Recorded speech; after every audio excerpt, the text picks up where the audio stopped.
da última vez a gente falou das minhas filhas, e nesse sentido, eu fico vendo como elas lidam com essas tecnologias, né? Como elas usam para a escola, por exemplo, como deixam de usar, e como elas lidam também com outras partes desse mundo tecnológico e a relação humana com os amiguinhos, né? O que eu quero dizer, os amiguinhos, né? Eu quero dizer é que quando eu era da idade da Carol, por exemplo, eu tava na rua brincando de pique-esconde. A Carol tá dentro do quarto dela. Mas eu não acho que ela tá tendo menos relação interpessoal. Eu acho que ela continua... meio que a praça mudou de lugar. Agora ela é digital. Agora as crianças conversam de outra forma, né? Em algum momento, será que a gente tá olhando para essas coisas da forma... será que é isso mesmo? Será que... Porque, veja, quando eu era moleque, minha mãe não gostava que eu jogasse muito videogame porque eu ia ficar burro. Entendeu? Será que a gente está evitando que as novas gerações usem tecnologias porque eles vão ficar burro e não necessariamente? Existe um dado medido na experiência da Finlândia que é a queda média do QI. É uma geração mais. Em geral, essa constatação é melancolia de adulto. Todos os adultos disseram que a atual geração estuda menos, é menos obediente, é menos regulada. Isso tem pelo menos 2.700 anos documentado de gente dizendo na Atenas arcaica que do jeito que vai esses jovens não querem mais nada com nada. Meu pai, que pertencia a outra geração, achava que nós líamos menos do que ele. O que talvez seja verdade. Talvez seja verdade. A grande questão é a seguinte: a comunicação ela ocorre independente do suporte. Você pode ler um livro no papiro, no pergaminho, no papel ou no suporte eletrônico. O conhecimento não depende do suporte. A comunicação que vai ser feita por telas parece que diminui a sutileza da comunicação, porque transmite unicamente a mensagem. Então a pergunta que eu lhe faço, que você não vai se lembrar, mas houve uma época que a gente tinha bichinhos virtuais japoneses. Tamagotchi? Exatamente. Por que não há mais Tamagotchi e os cachorros e gatos continuam fazendo sucesso? Porque tem uma coisa mamífera que é tocar. Eu quero sentir quente. Nós gostamos mais de gato e cachorro do que de lagartixa e cobra. É um preconceito mamífero. A gente gosta de coisa quentinha. Coisa gelada, um pouquinho mais problemática. Tem quem ame peixe dourado, frio e silencioso. Eu acho que é relaxante ver um aquário. Mas você desenvolve uma relação pessoal com algo que você não toca.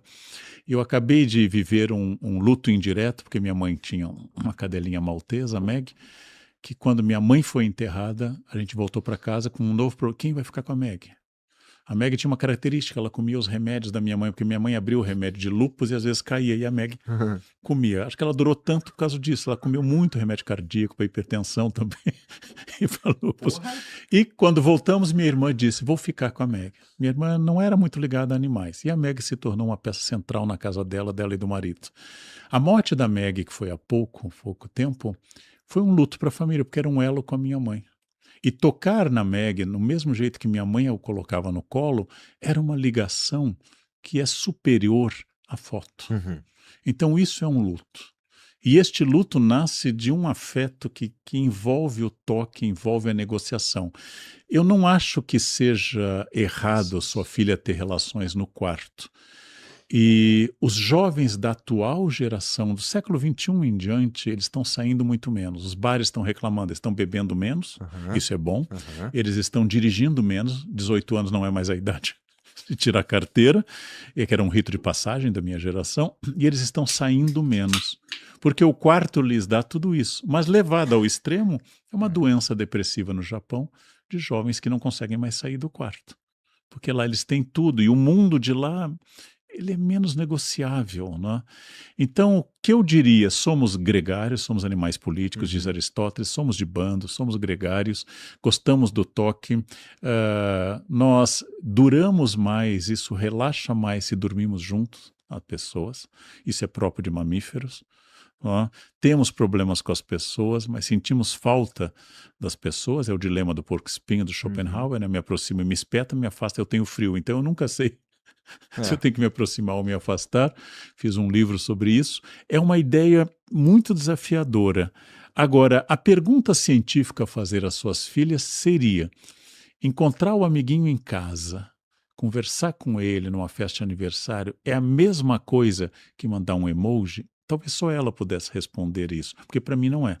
Bom, eu já perguntei e elas já disseram que não. Na verdade, talvez dá pra dizer que os momentos que elas mais curtem em casa é quando estão lá os amiguinhos também, né? A reflexão é porque é uma relação mais distante, de certa forma. Por exemplo, ela mantém a amizade ainda, troca ideia, conversa com outras meninas, outras amigas que são de, sei lá, 2 escolas para trás, entendeu? O digital permite uma relação. Porque a nuvem acompanha. Como o povo judeu no deserto, a nuvem acompanha. Então, ainda que distante, é um distante estranho, sabe? É um próximo estranho também. Não é próximo de verdade, mas eu sinto que eles acostumaram com isso. Não é uma... Não sei se é uma grande questão. Acho que eles estão resignados com às vezes a gente se encontra, parece, sabe? Que quando eu era moleque, era uma parada... Era todo dia a gente tinha que sair pra brincar de pique-esconde ou qualquer coisa, só não rolava que o moleque tava doente. Pique-esconde tem que traduzir pros nossos colegas de São Paulo. O esconde-esconde. Esconde-esconde. No sul é brincar de esconder. Isso, brincar de esconde. Que era que a gente mais se amarrava lá. Então, mas eu não acho, eu fiquei pensando se isso se não é uma, se não sou eu brigando com o videogame dessa geração, sabe? Não. Eu vou lhe dar uma indicação que eu sofri, já contei em palestras. Quando eu estava no ensino médio, que na minha época se chamava segundo grau, nenhum de nós podia utilizar, para resolver um complexo binômio de Newton, não podíamos utilizar calculadora. Por quê?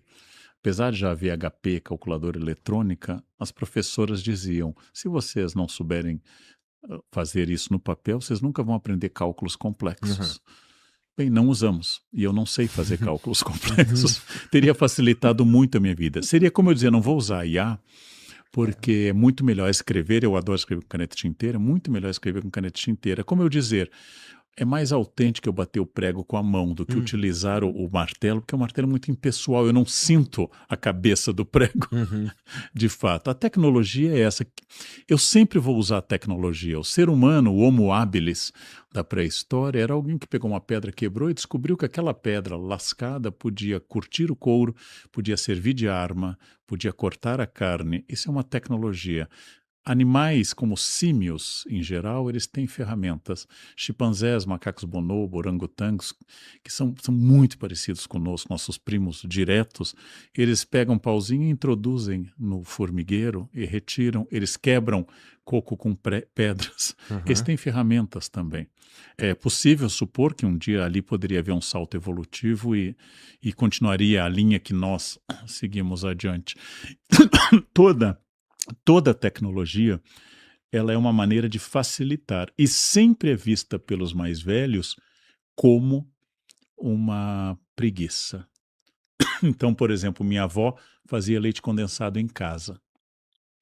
Então, quando ela vê as mulheres comprando leite condensado para fazer pudim, ela dizia, as mulheres não são mais como antigamente. Eu já gosto de comprar o pudim pronto. Eu também gosto muito mais do pudim pronto, cara. Eu acho que a ideia de não usar tecnologia, especialmente hoje em dia, é uma desvantagem competitiva até. E aqui eu tô talvez cedendo para aquele pensamento de que a gente deve estar o tempo inteiro sendo produtivo. Porém, é uma desvantagem mesmo, porque não é nem que tá todo mundo usando. É mais pela a quantidade de coisas aquilo que você estava falando, que hoje é possível fazer com o uso da ferramenta. Marta estava dizendo Essa é a pergunta que você tem que fazer, se o fato de eu estar sempre atento às ferramentas, olhando meu celular, utilizando, eu uso hoje, por exemplo, para revisar texto, eu uso inteligência artificial. É muito interessante. Eu passei pela experiência na semana passada, estou escrevendo um livro sobre Jesus, é um livro com muitos traços de erudição, com línguas, e ela me corrigiu 2 vezes em latim. Eu tenho orgulho do meu latim. Ela corrigiu 2 vezes. Com razão? Com razão. Nas 2 vezes. Me irritou muito, que essa recém-nascida Quando o criador dela, que estava hoje no lançamento da encíclica do Papa Leão XIV, quando o criador dela nasceu, eu já estudava latim. Ela tinha razão. Inclusive porque o latim é uma língua muito lógica, então eu acho que ela é boa para inteligência artificial, com declinação e assim por diante. É muito bom. É muito bom. E ela está crescendo, ela está aprendendo, a inteligência artificial já deu saltos desde o seu nascimento. Então, tudo leva a crer que será um novo patamar, um patamar que contém, naturalmente, como toda tecnologia, o seu contrário. A revolução industrial que fez essa lata, que fez esse microfone, esse celular, essa placa, é também aquela que poluiu as cidades, que degradou o trabalho feminino e infantil, aquela que aumentou a distância de classes. As cidades é aquela que transformou as cidades em locais barulhentos, já que a Revolução Industrial não começa no campo, mas dentro das cidades. O que significa isso? Tudo contém seus contrários. Não? Mas o mundo rural, sem máquinas, não é um mundo de perfeição. Ele depende um pouco de uma postura diante do mundo. Tem questões absolutamente novas. Uma delas que nós não tocamos é ética. A IA ignora praticamente a autoria. Ela vai buscar e ela traz. Ela não diz, isso está sendo copiado de um livro que é protegido por copyright. Ela não diz isso. A não ser que você ponha no prompt, identifique copyright. Ela vai fazer, ela vai compor uma música baseada na música de Chico Buarque. Ela vai imitar Chico Buarque, copiando os estilos, estilema musical do Chico, sem nenhuma atenção ao Chico autor, ao Chico que vive desses direitos. E mais, ela aprendeu a se disfarçar, ou seja, ela pode mostrar que ela existe não existindo, e eu posso tomar para a obra minha o que foi feita para IA. Essa é uma violação ética brutal. Isto vai liberar mais gente, afinal, o copyright é só para o interesse dos autores. Tem argumentos contra e a favor. Quando Cuba fez a Revolução em 59, Cuba aboliu o sistema de direitos, rompeu com o sistema mundial de editoras. Isso causou um boom de literatura em Cuba, porque todo mundo podia comprar qualquer livro bem mais barato sem os direitos. Você não precisava mais ir à Feira de Frankfurt e pagar num leilão por aqueles direitos.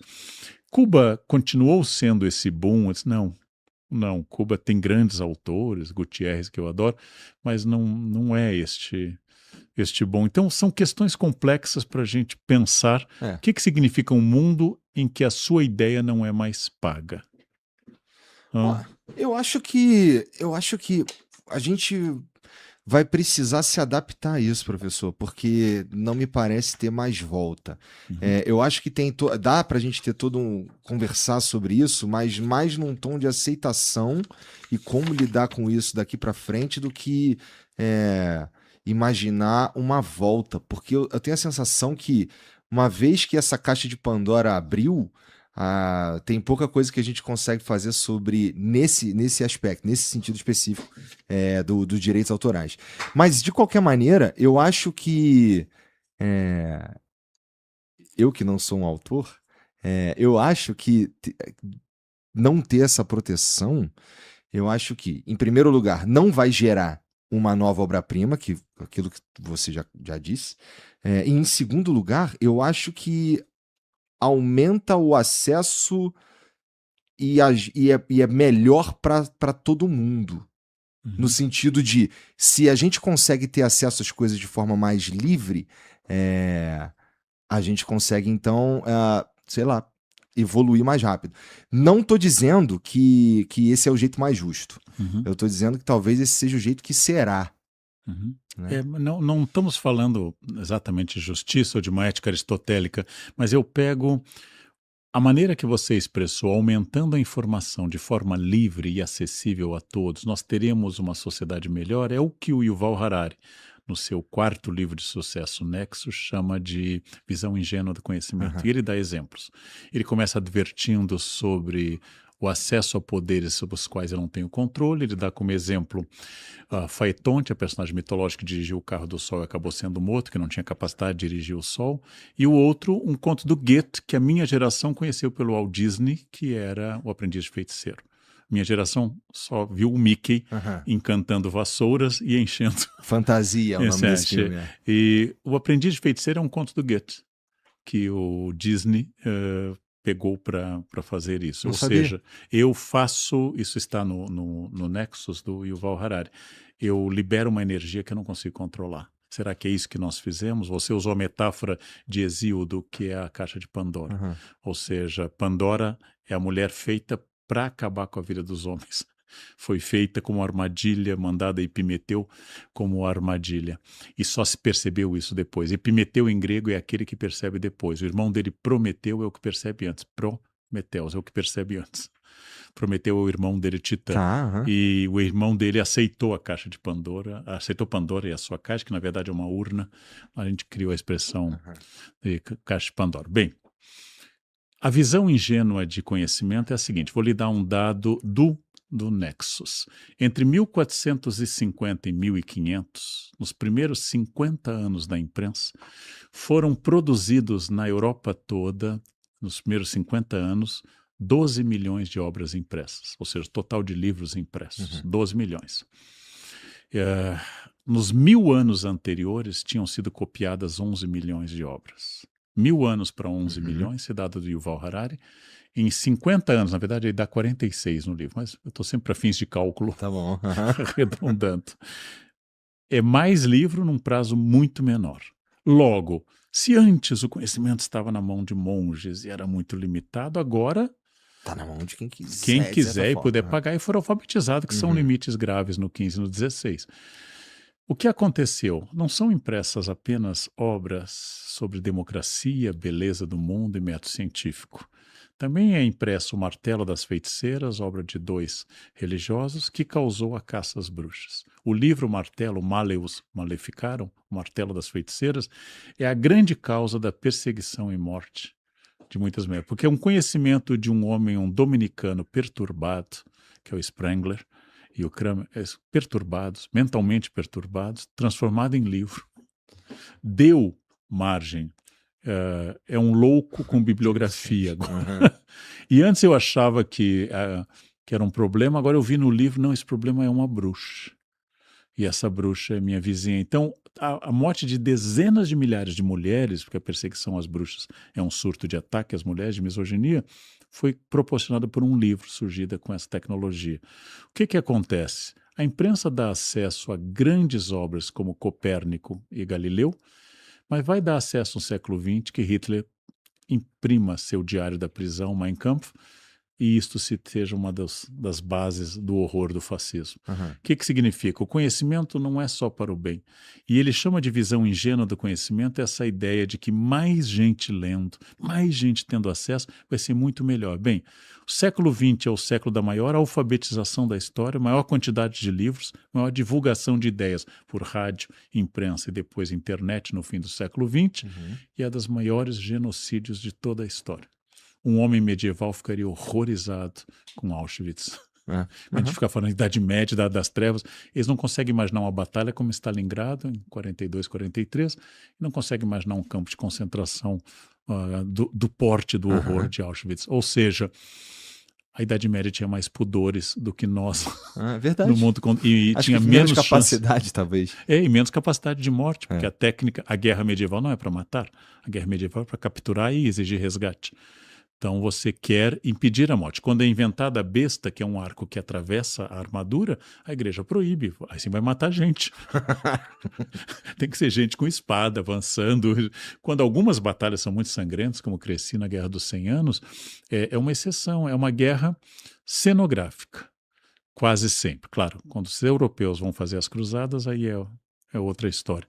Mas nós não estamos no apogeu do pacifismo, não estamos no apogeu da racionalidade. Nunca tanta gente teve acesso ao conhecimento.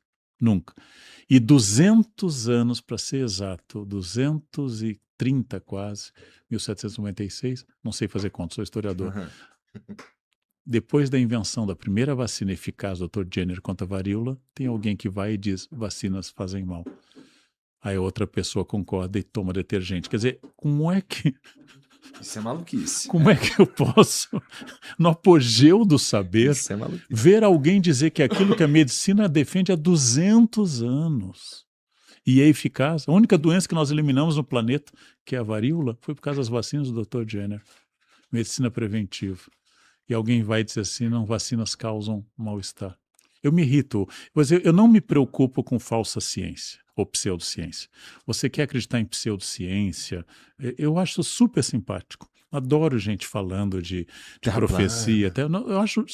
Olha, eu já escutei um terraplanista. É um stand-up maravilhoso. Eu queria que ele falasse mais, mas ele falou só meia hora. Né? Adoro eles falando do fim do mundo, né? Que a Terra é chata. Então, Aham. maravilhoso. Agora, falou de vacina, me irrita.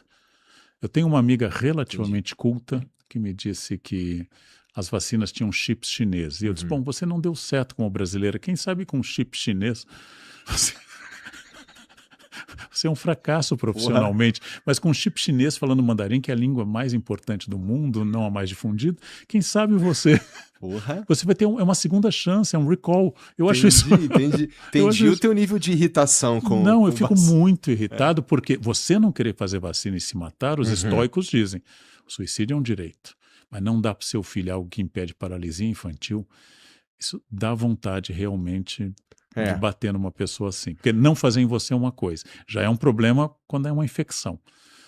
Mas se não é uma infecção, né, você não vai ser infectado por um vírus, é só uma doença grave, Uhum. não tem problema. Agora, quando você não faz vacina de Covid, você aumenta a chance de contágio. Agora, não fazendo um filho, o mínimo que tinha que fazer é perder o poder jurídico de ter essa É criança. bom.